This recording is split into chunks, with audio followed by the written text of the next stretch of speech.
What's up everyone, it's ENDYMION, and oh boy, a lot of Disney information kind of leaked over the last 24 hours, and I'm sure Disney is not happy about this at all. From one of their own higher-ups spilling the beans to an undercover journalist that was posing as a hinge date, to Amandla Stenberg, the star of the Acolyte, making arguably one of the worst songs I've ever heard as he tries to dunk on the Star Wars fanbase for not accepting her slop show. And even a writer of this godforsaken television show trying to explain all the terrible decisions that were made in episode 4. Also, for footage, if you don't mind, I'm going to just put gameplay of stuff I've been playing alongside Star Wars footage to spice things up, alright? Cool. It's a lot to cover here, I know, but I figure we start with Amandla Stenberg herself, who, in case you don't know, that's the name of the actor who plays May in OSHA. She's also an outspoken activist and embraces woke ideology like it is a religion. Anyway, this actor, which I use that word loosely, released a music video that she apparently wrote and directed herself. And once you see it, I mean, yeah, you can tell it was not professionally made, but she drops this song on Juneteenth, which is this big virtue signaling day. She says her detractors have 72 hours to respond and wants us dancing in response, and that's not going to happen, Amandla. Best I can do is roast you for a video and try to show you why your virtue signaling is hilariously out of touch with the majority of the world. Anyway, here's a clip of the song. I won't play the whole thing because I don't want you guys to suffer brain damage, but enjoy, I guess? Also, future ENDYMION here, while editing, it turns out Amandla Stenberg is copyright striking anyone who uses footage or audio of her godforsaken song. And since I don't want a penny of my earnings to go to her, I will not be showing her song in this video. Which honestly might be a win for you because it's awful, but if you want to see it, you can see it on YouTube or Twitter for sure. Don't say I didn't warn you that you'll die of cringe since it is Amandla spending almost 4 minutes of your life trying to convince you, and we need to accept her because if we don't, we're the bad guys apparently. Don't you love it when you have to run damage control for your work like this? Remember that Amandla Stenberg is not even fully black herself. I mean, her last name, it gives it away. Here's a picture of her and her father who looks like the whitest man to ever exist on planet Earth. Like if I looked up in a history book what a white man is, this dude's face would be right there. Her father's side of the family, by the way, are Danish, as in Denmark. You know, one of the places that's origins date back to Vikings. That's right, Amandla Stenberg, who was just dancing autistically on Instagram, is literally half white Viking people, yet she claims she's a victim somehow. Amandla should have to pay reparations to other countries for all the loot and gold the Viking ancestors of hers stole during their conquests. Just shame on Amandla for not realizing what her own heritage is from. Of course, she conveniently ignores all of that and focuses in on the fact that she's black and seems to completely reject her white ancestry. The entire music video, if we even want to call it that, just proves that these current Disney stars are completely out of touch with the general public in every conceivable way. Amandla Stenberg has grown up in luxury her entire life. The girl has been pampered by the boons of Hollywood since she was a child. This is not someone who knows what real conflict or suffering is. Remember when Ricky Gervais at the Golden Globes told Hollywood to just shut up because they don't know anything about the real world and they need to stop telling regular people how to live their lives? Amandla should have to watch that in full and then take a quiz on Ricky's speech. And if she fails the test, she should have to retake the quiz and watch the whole clip again until she fully understands where Ricky Gervais is coming from. Because she doesn't seem to realize that everything she's fighting against has been created and manufactured by companies like Disney, which employs her currently. Like, you can't be out here shaking your turkey leg ass with a black and white filter on attempting to act like you're saying something profound here. You're literally dancing and mumble rapping because people think your Star Wars show is garbage, like be for real once, Amandla. I also love how she purposely films the music video in a more urban environment with graffiti on apartment complexes to really give the video that urban underdog feel. When we all know Amandla lives in luxury herself and doesn't even associate or live close to any of these people herself. Like, be for real, dude. If you look at her Wikipedia, it even states that Amandla has been working for Disney since she was 4 years old. She's 25 right now, so this girl's been getting Disney paychecks since before she even knew what 1 + 1 was. You're really going to pull the victim card when your entire life has been nothing but silk sheets and opportunity at every turn? Really? Amandla comes across as a champagne socialist to me, similar to Hassan Piker. You know, the streamer guy who says we should tax the rich, but then complains when he visits countries that end up taxing him, and then he gets mad because he doesn't like paying taxes? These sorts of individuals are people that were born into luxury and opportunity at every turn. They have never faced any real hardships and have only been given everything they know without having to actually work for it themselves. They've never known the concept of living paycheck to paycheck. I remember when I was younger, I really wanted a video game. It was Castlevania Order of Ecclesia, by the way, but my dad got laid off from his job that Christmas and he couldn't afford to buy me the game. I felt confused and sad, wondering if we were going to be okay in the future. Thankfully, he did get another job and everything was okay, but I've had moments like these where real-life limitations have been things I'd have to face in order to understand what life is and how society works. I wasn't born into luxury. I was, like many, living in the middle class. I got maybe 2 video games a year if I was lucky when I was younger. I got some new clothes before a school year, and I ate whatever my mom would make because money doesn't grow on trees. The point here is that me, like many of you watching, we understand and have lived through actual real-world things and understand the importance of money and security, because we know that these things can fall apart at any moment, and it's also why to this day, I never take what I have for granted, ever. Yet in Amandla's eyes, I am the oppressor. I am somehow the evil villain here when I wasn't collecting Disney paychecks since I was 4 years old like she was. I was bullied in junior high for having white skin because where I was born in Brampton, Ontario, Canada, the majority of people were black or brown skinned. I was literally the minority growing up. But if Amandla were to look at me, I would have the face of an oppressor because for Amandla and her woke lunatic coven, they have been brainwashed and conditioned to believe that despite them having millions of dollars in the bank, living in Los Angeles, California of all places, and getting to act in franchises like Star Wars, that she is oppressed and people like me are somehow the oppressor.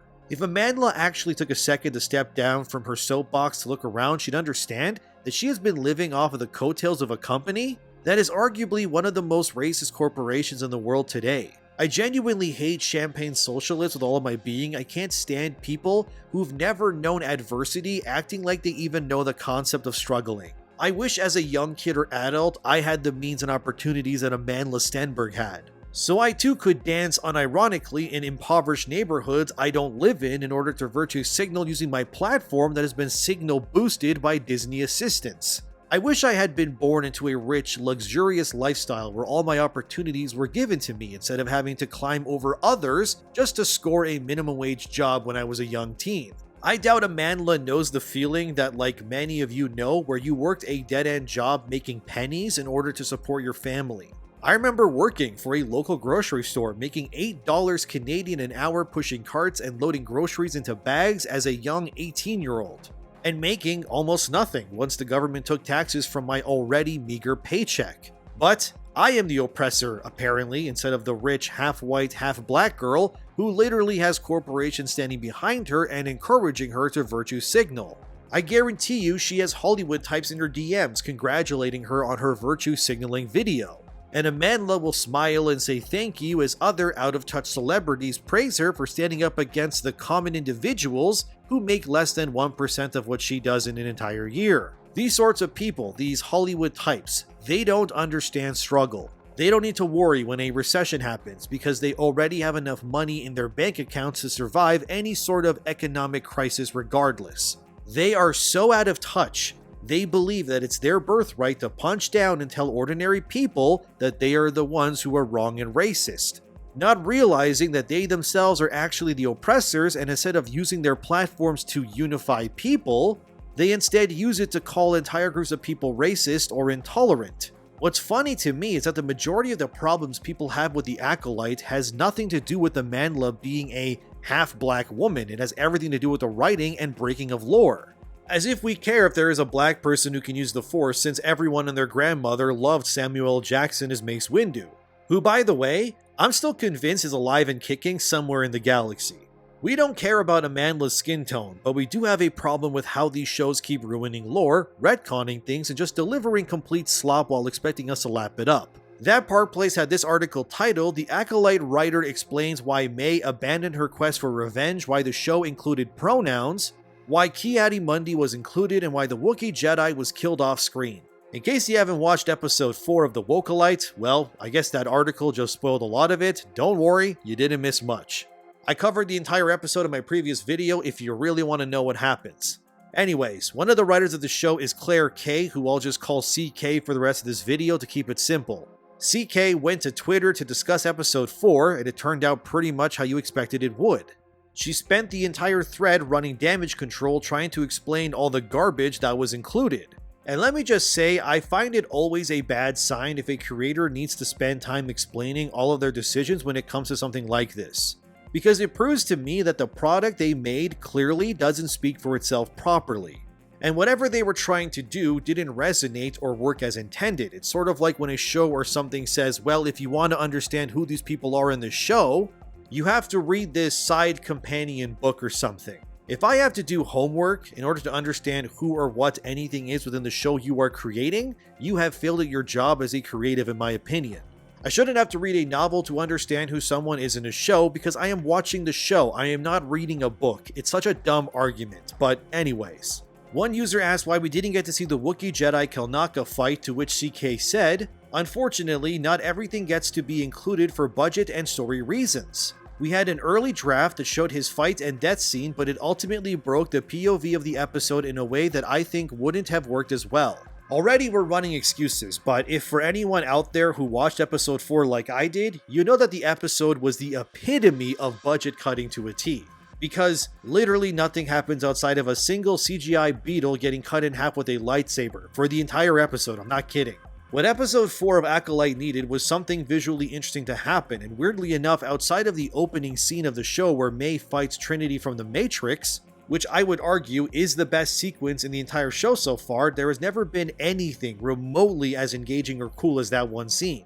And I think when you're halfway through your series and there's barely any actual action happening, I mean, think about it. Just besides the opening, the last 4 episodes pretty much has just been a lot of talking and not much else really.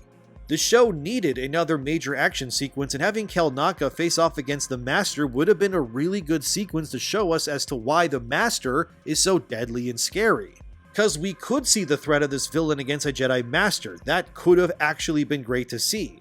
But instead this was cut, and having Kelnaka slumped in a chair with a lightsaber slash across his chest was somehow the better move. Again, need I remind you, this show has a $180 million budget, which is 12 times the budget of Godzilla Minus One. Where did all this money go? Probably into Amandla Stenberg's pocket so she could feel more oppressed, I guess. Anyway, CK keeps running damage control further. Another user asked, why was the episode so short? And according to CK, they made the episode short because it's a companion episode to the following episode, which doesn't really help anything because the show is released episodically. If episode 4 and 5 are released together, since they're companions to each other apparently, then this wouldn't be a problem. But instead, you're giving an appetizer where not much happens at all, and now you just have to wait a week. Good job, Disney. To everyone involved, just brilliant pacing ideas all around. No wonder you're all overpaid for the slop you make. Good lord. Then another user named Glorp, which honestly sounds like a Star Wars character, asks why did May suddenly just give up on her revenge all of a sudden? To which CK said she's not good in that moment, she's just super tired of this pointless, what she considers pointless missions, and errands her master is making her do, and I think the revenge that really fueled her just isn't quite the same once she knows Osha is alive. So the reason why May randomly just abandons the entire driving force of her character from episodes 1 through 3, which by the way, episode 3 was a flashback that spent the entire episode telling us why May's rage and mission was so important to her, is then dropped like a sack of potatoes in episode 4 immediately because she's tired. Is May supposed to be a Jedi assassin? Because she seems to make life decisions like she's an out-of-touch freshman in college who randomly lost interest in their major to me. CK isn't making any good claims here, man. None of this is going over well. CK also defends the pronouns bit, saying it was more of a joke, but then another user asks, why the hell is Ki-Adi-Mundi in the show? In case you don't know, Ki-Adi-Mundi was one of the Jedi that were alive during the height of the Jedi's power, prior to Order 66 and all of that. But it's obviously weird because Ki-Adi-Mundi is alive during things like Episode 1, which takes place like 90 to 100 years after the Acolyte. Yet Adi's race is notoriously known to live maybe 50 years at best before they croak. So obviously fans were confused to see Ki-Adi just vibing amongst the Jedi and the Acolyte. Since obviously he would be long dead and gone by then, but the writers here don't know Star Wars lore. Because if they did, this wouldn't have happened. Plus, Ki-Adi says in Phantom that the Sith have not been seen for 1,000 years. Yet if he was there in Acolyte somehow where a Sith is spotted and this is all going down, then obviously his statements in Phantom contradict the existence of the show. CK tries to defend the show by saying, he doesn't know anything about the Sith, why would he? And we offered the part to Yoda, but he wasn't technically available, so a young Ki-Adi-Mundi stepped in for the part. So Ki-Adi doesn't know the Sith are back despite being in the room full of Jedis in Coruscant discussing how there's a Sith that's threatening their council. These people get paid to make these shows, by the way. They actually think like this. It's incredible. So nothing is going over well when it comes to Star Wars, whether it's your own writers having to run damage control to explain moronic lore-breaking decisions, or your actors running their mouths while never knowing any sort of hardships in their lives. It's all so tiresome. Also, can I just say that Amandla attacking people like this is totally fine, but Gina Carano gets fired for a tweet? Talk about selective privilege. And speaking of privilege, this next story is crazy, but I'm going to have a hard time showing it to you. The reason being is because James O'Keefe, who's a journalist, is currently exposing Disney for their racist hiring practices through body cam footage and reports. Anyway, so James O'Keefe sent in some undercover female journalists who specifically targeted a Disney executive who was looking for a relationship using the dating app Hinge. The person in question is Michael Giordano, who is the senior vice president and team lead for television at Disney. Michael here clearly is infatuated by the attractive undercover female journalist and starts loosening his lips, and goes about telling the journalist how Disney deliberately goes out of their way to not hire white males for any role at the company. Michael explains in the video that Disney does this on purpose to deliberately hire almost exclusively people of color when it comes to leadership roles or any other position at the company. He even states at one point that they rejected a man for a role that he was perfect for because he was half white and half black. But according to Michael, during that hiring process with that unnamed individual, the man was not black enough as in appearance or how he presented himself. Which I don't even know what that really means. Like, he was what exactly? Wasn't stereotypical enough or something? I guess the guy didn't have an afro or a do-rag on or was speaking in slang terms because these liberal weirdos think that all black people are underdeveloped or something?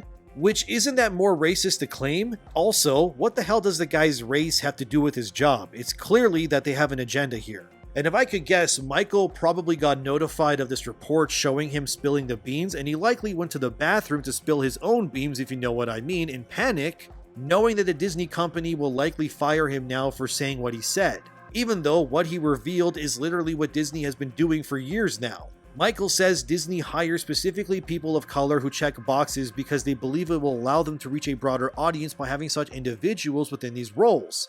Michael straight up says at one point that Disney will say publicly to others during the hiring process that they refuse to hire white men for roles on purpose, which is crazy but confirms what me and many others have been saying for years now. He also confirms that Disney will twist how they word these requirements to their casting agents, but they'll use coded language to tell their workers to go out of their way to reject anyone who is white, a male, or white presenting. Like that one guy Michael spoke about who was black, but not black enough. Yeah, it's messed up, dude. Michael even says at a different dinner with this journalist or another female journalist that even he faces the same discrimination others do when it comes to being white.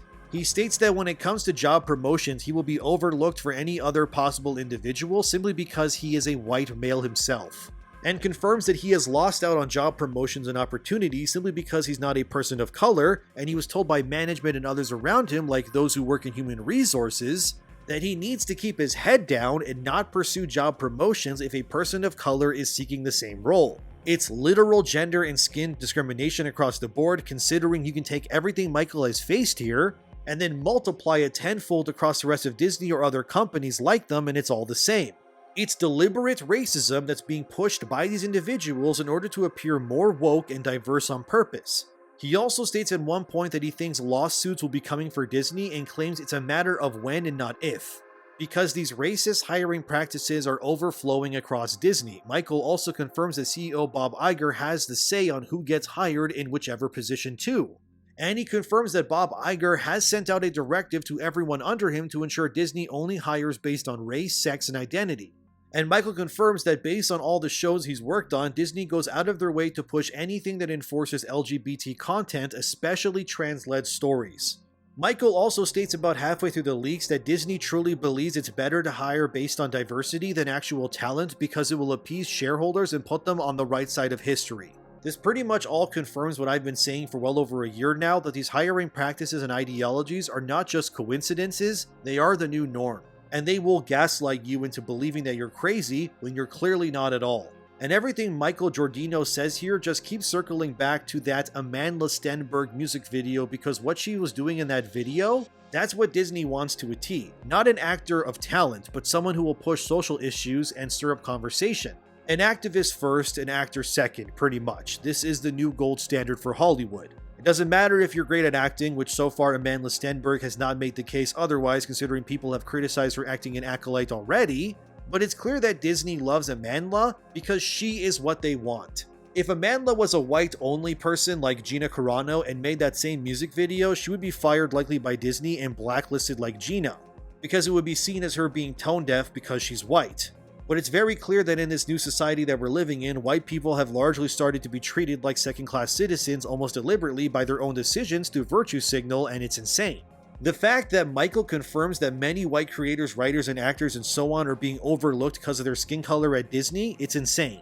I remember a certain actor reaching out to me last year who told me how they couldn't get a role because they were white passing, so they're not fully white, but they look white basically. And it directly damaged their career and future prospects because of it, and that's not right. If we are such an inclusive society and everyone is apparently equal, then equal opportunity must become the standard for all. By what Disney is pushing here, it goes against all of their tenets and beliefs and proves that ultimately Disney is about as racist as a company as it comes. And if Disney could, they would likely love to have a 100 more Amandla Stenbergs on the ready to plug into every show they make across the board. Remember friends, it's no secret as to why Star Wars and Marvel have all suddenly become girl brands featuring almost exclusively female main characters. It's all being done deliberately to push an agenda, and while yes, it's failing across the board, Disney is confident if they keep doing it, people will eventually accept it. And it's up to us as the audience to never become accepting of these things, whether it's games, movies, TV, or whatever else. Discrimination is not okay, and these companies who champion themselves on being defenders of social justice always seem to end up being the very destroyers of that same virtue. Amandla Stenberg will definitely stay employed and will be fine under Disney's wings, because these days making a product that resonates with fans is no longer really the mission or goal anymore, but instead dancing like an idiot to horrible music claiming the very people who pay to keep your lights on are the problem instead. Just reject all of this, don't watch their programs or anything. I will watch it for you because my one view is not going to be enough to satiate them. But if the thousands of you out there do, it will, so don't. I'll watch Acolyte and then we can all make fun of it and laugh together. Never give in, never apologize for who you are, and keep sticking the middle finger to all of these weirdos. They think that they can, but they really can't keep this up forever. As always, thank you for watching, subscribe, share, and like the video, and thanks to my patrons as well. Don't let anyone say you're less because of the color of your skin, and don't back down to these freaks ever. They need you more than you need them. Have a wonderful day, and I'll see you in the next one.